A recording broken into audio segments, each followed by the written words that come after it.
You are listening to your La Liga season preview here on the Lock Betting Podcast. You can follow the Lock Betting Twitter account at LockBettingX. That's at LockBettingX. On that Twitter account, you will see that the pin tweet is always the P&L from the previous month of picks from lockbetting.com.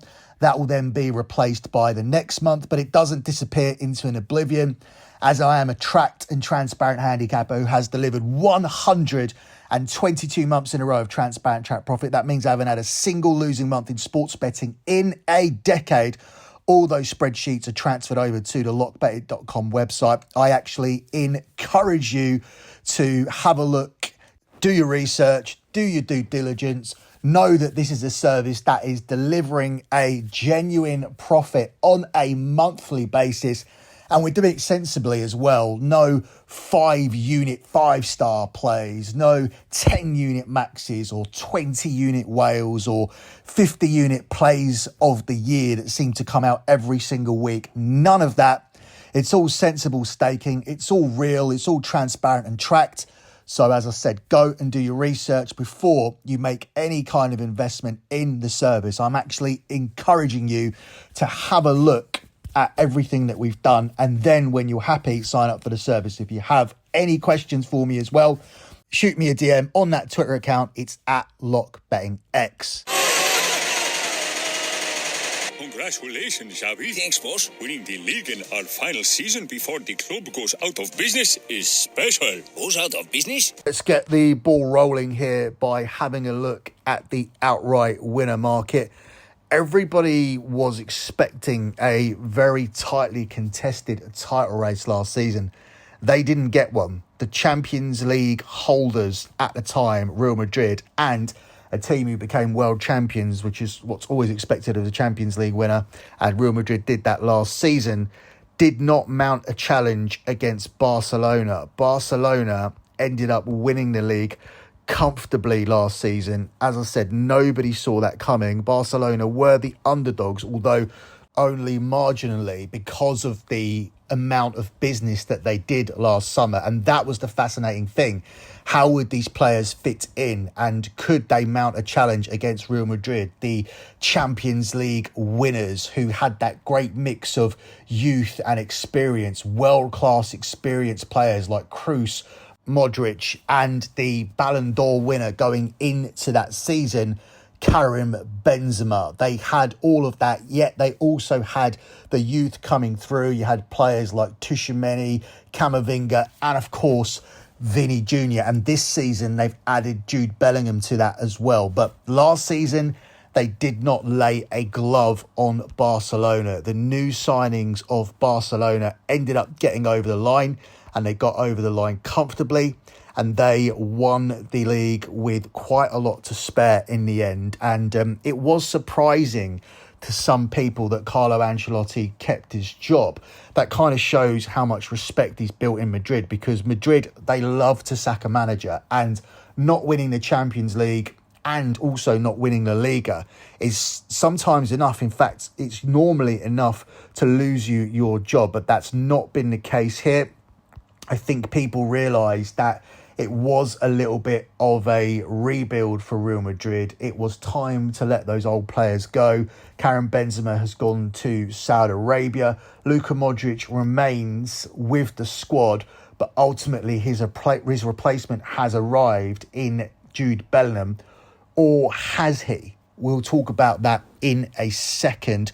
The odds for the league are as follows. Real Madrid are actually the favourites to win it back. They are the even money favourites, with Barcelona at 6-4. Atletico Madrid at 12-1. Sociedad at 50-1.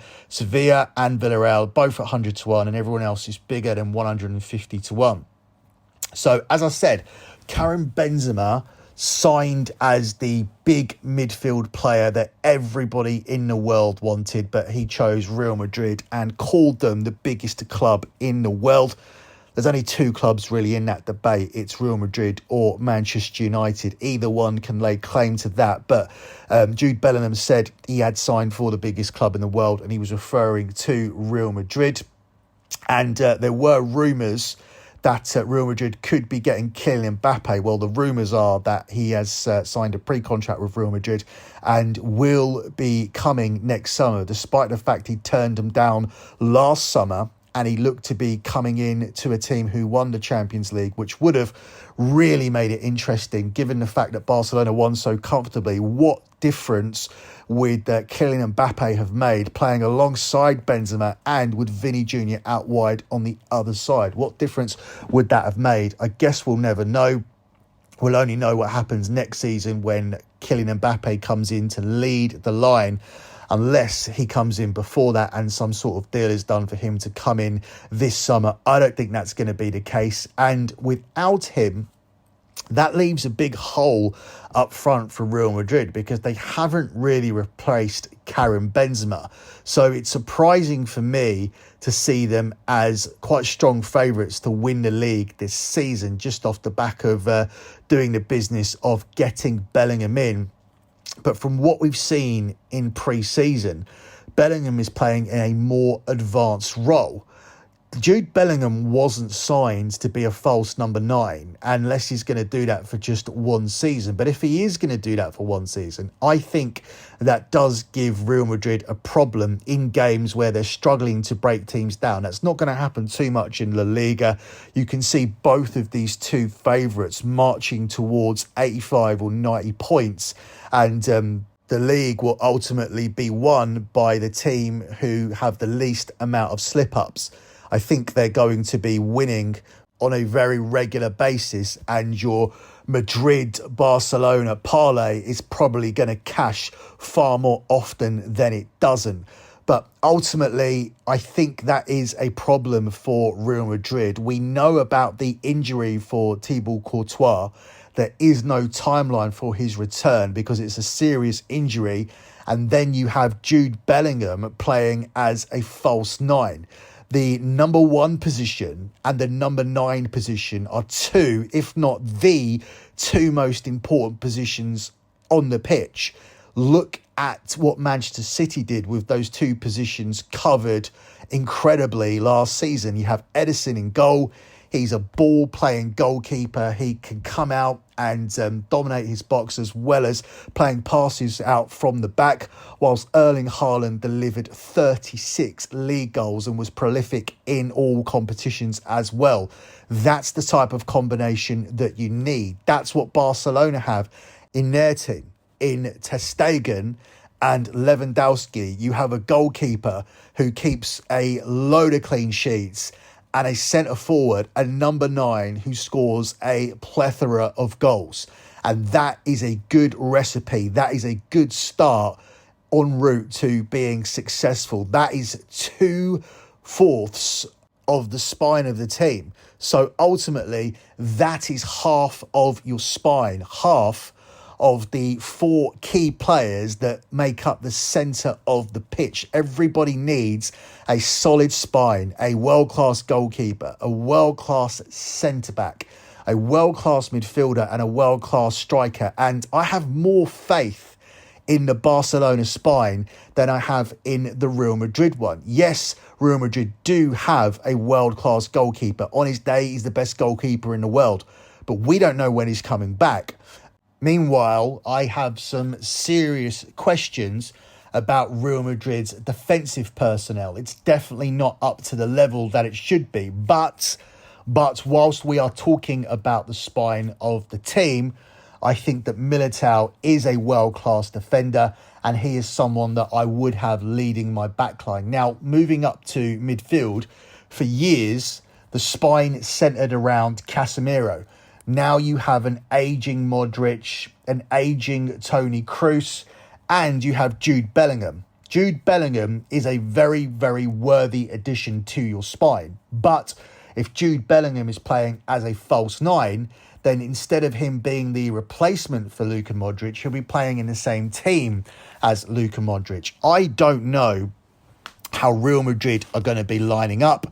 And I don't know if what they do is going to work on a weekly basis. How do Real Madrid win games when teams are stubbornly sitting in against them when they go to some of these difficult away trips in Spain? So a lot of questions to be answered about Real Madrid and not so many questions to be asked about Barcelona. Real Madrid actually come into this having lost their last two friendlies. They beat Man United, and after that they were whooped 3-0 by Barcelona, which alone is worrying. And then they were beaten 3-1 by Juventus. If we look at the Madrid teams for those two games, Thibaut Courtois did play. Then you had Lucas Vazquez, you had Rudiger playing alongside Nacho and Garcia as the left back. Then you went with Modric, Kroos and Camavinga, with Bellingham playing as the false nine with Vinny Jr. and Joselu either side of him. So that is actually happening. That is where Jude Bellingham is playing for Real Madrid at the moment. The same thing happened for the game against Barcelona. Courtois, Carvajal, Militao, Alaba and Mendy, with Tchouaméni sitting in front of the back four, Valverde, Camavinga and Bellingham as the false nine with Junior and Rodrigo either side of him. For Barcelona, they look a lot more solid. We know ter Stegen's the goalkeeper. We know they paid a lot of money for Jules Koundé.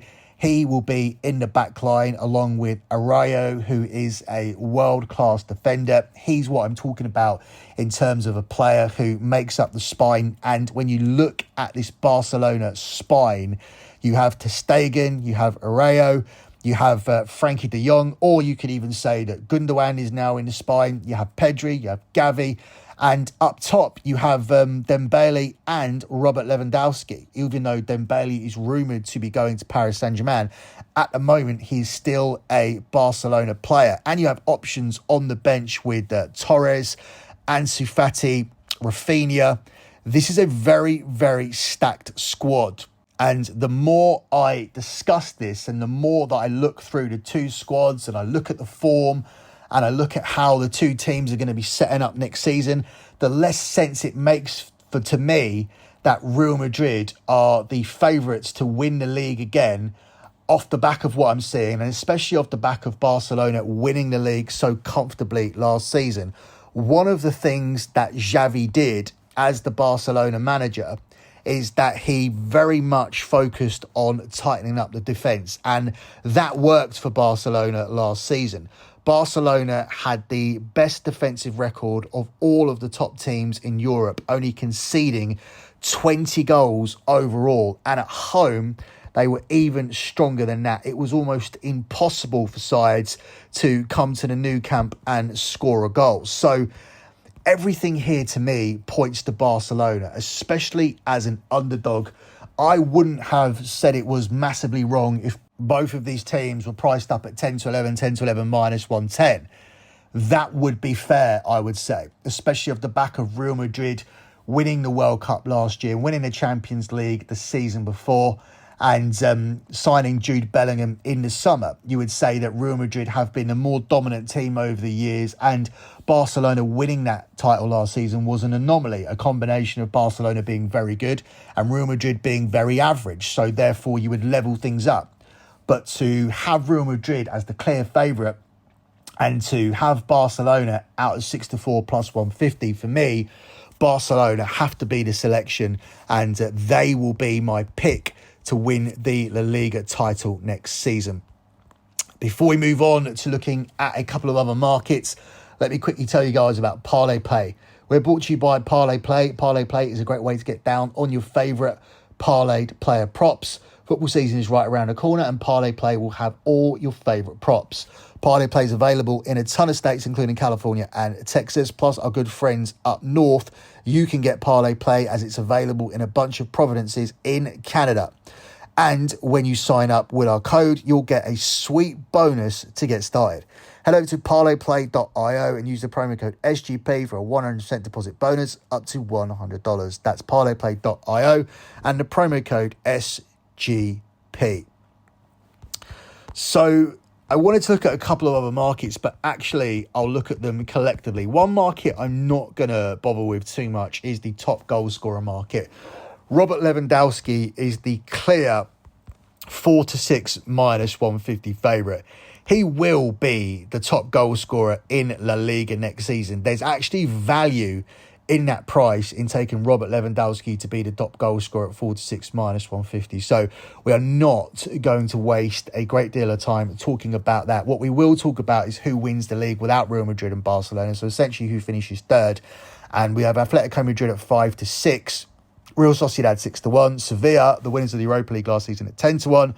And Villarreal and Atletico Bilbao at 12-1 with Betis at 14-1. So you can try and make a case for the chasing pack. Sevilla finished the season strong last year. They look like they're going to be relegated. They were nowhere near relegation at the end. And they took some big scalps en route to winning the Europa League once again. But I kind of disregard that a little because Sevilla, they always do that in the Europa League. I'm not using that as any kind of reason for why they end up finishing above Atletico Madrid. Make no mistake about it, Atletico Madrid are still head and shoulders above the rest. They may not be close to Barcelona and Real Madrid, but they are more than capable of beating the rest of these teams. The thing that's always going to hold them back is their style of football. They're going to just draw too many games by being too negative and going for the win too late on in games, and they really shouldn't do that. They are a team who are stacked with talented players. Anton Griezmann has permanently signed this summer, so he is going to be an influential player again. We don't know what's going on with the João Felix situation, but according to the transfer market site, they're telling me that the Atletico Madrid team, this Atletico Madrid squad, shall I say, is worth close to £550 million. That's a huge gap from every other team in the market. Now, this isn't always how things work out, but when you have this much talent, you should be getting a lot closer to Barcelona and Real Madrid. And last season, they almost did get past Real Madrid. Real Madrid had a poor season. Atletico Madrid had a very strong run towards the end of last season, and they almost caught them, but ultimately they didn't in the end. Real Madrid managed to see them off. They began to take things a little bit more seriously when they saw they could potentially be taken over by Atletico. Of course, Madrid's main focus turns to the Champions League towards the latter part of the season. They failed in that department because they were absolutely smashed by Man City, so they couldn't retain their Champions League title, and they only finished 1 point above Atletico and a whopping 10 points behind the champions Barcelona. But staying with Atletico Madrid, they've got way too much talent, I think, to not finish in third spot. I think there's value in the selection of 5-6 minus 120. When you're looking through this squad and the plethora of talent that they have, it's difficult to make a case for anybody else, so we're not going to bother. I'm talking about having Oblak in goal, Jimenez at centre-back, Hermoso at centre-back, signing Soyuncu, still having Stefan Savic, having Mendeva, having a World Cup winning fullback in Molina, having a World Cup winner in Rodrigo de Paul, who is a nasty holding midfielder. Koke is the captain. You've got Thomas Lemar, who's a attacking midfielder, a World Cup winner with France. You've got João Felix back in the squad. It's up to you if you use him. Angel Carrera. Somehow Morata still has a career. Somehow Memphis Depay is here as well. And you've also re-signed Anton Griezmann. This is a strong squad. And Atletico Madrid should definitely be finishing best of the rest in this league. So shifting across to the top four, this is going to be the final market that we look at. And of course, Atletico Madrid are the favourites. Well, they're not the favourites because obviously Barcelona and Real Madrid are ahead of them, but we're not going to waste time talking about Barcelona and Real Madrid finishing in the top four and looking at prices of minus 250 and minus 100. We know they're going to finish in the top four. We know that there's going to be a title race between the two. It may not be close, but neutrals will be hoping that it's a lot closer than last year, as bettors will be hoping for our team to run away with it. And our selection for the league, as I said, is Barcelona. But looking at the rest of the top four, you've got Atletico Madrid there. By the way, they're not really minus 100 and minus 250. Real Madrid are 1 to 14 and Barcelona 1 to 10. I was just exaggerating. But we get to Atletico Madrid next. They are at 2 to 5. They can be found at 1 to 2 in some places if you shop around, but they're more widely available at a shorter price than that. Then you have Real Sociedad at 2 to 1, Sevilla at 9 to 4, and Villarreal at 5 to 2. These are three teams that cannot be separated, with Atletico Bilbao at 10 to 3, Real Betis at 7 to 1, and Osasuna at 10 to 1. Sevilla really should be taking this spot. They should be getting themselves back into the top four. If they start how they finished last season, they should be able to do it. It's just so very odd that they can continue to win the Europa League and beat some of the best teams in Europe, yet they struggle to ever be in any kind of title race in Spain. Now, I'm not asking for them to be in a title race because Barcelona and Real Madrid are clear at the moment. But what I'm asking them to do is find their way into the Champions League without having to do it via the Europa League. They'll be in the Champions League again this season via winning the Europa League, and they could even be a seeded team as a result of that. So bigger things are expected from Sevilla off the back of last season, but they just aren't a team that I personally trust. I won't be looking to put too much money down on Sevilla to do anything other than to win the Europa League. I may have a little sprinkle on them to make it back into the top four. This is a decent price given what they did at the end of last season, but they're a team for me that never build. If you are capable of winning the Europa League, why don't you bring in the personnel to challenge for the league? They just aren't financially capable of doing it. No matter how many times they win the Europa League and how many times they end up playing in the Champions League, Sevilla will always just go out of the Champions League group stage. They'll go into the Europa League. They'll be competitive in that and will probably win it. And they won't get into the Champions League via the league position. They used to. When I looked at the Sevilla team who knocked out Manchester United in a round of 16 in the Champions League, and Jose Mourinho was very complimentary to that team, you could kind of understand it. You could kind of look at that Sevilla team and go, yeah, they're going to finish in the top four and they may have an outside chance of challenging for the La Liga title. But I just don't see it with this current crop of players. They did very, very well to go on that run at the end of last season, and they did very well to win the Europa League. I think there'll be some regression in terms of having such a strong run. I don't think they're going to be that consistent, but I think they're going to be much better than they started last season. I don't think there's going to be any kind of relegation danger for Sevilla. I'm just not sure if they're going to take that fourth place that they should take based on what they managed to do at the end of last season. So they're all the markets that I really wanted to discuss.